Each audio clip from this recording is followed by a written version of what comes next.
ducada maalinta Carafo waa duca la aqbalo waa maalin aad u fadli badan waa fursad aad u weyn qofka muslimka waxa laga rabaa inuu ka faa'iideysto fursadda maalintan waa maalin Ilaahay adoomaha ka xoreynayo naarta waa maalin dambiyada uu u dhaafayo adoomaha oo dhan muslimiinta ah ducada maalinta Carafaad waa fursad aad u weyn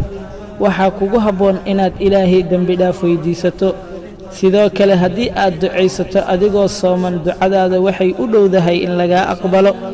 waxaa ka soo arooray nabigeena sallallahu alayhi wasallam inuu yiri afdalu du'aa du'aa yawmi Arafah wa afdalu ma qultu ana wan nabiyyuna min qabli la ilaha illa Allah wahdahu la sharika lah ducada ugu fadli badan waa ducada maalinta Carafo waxaana ugu fadli badan aniga iyo anbiyada iga horeeyay hadalkan aan niri ilaah kale ma jiro alle kaligiis mooyee mana lahan qof wax la wadaago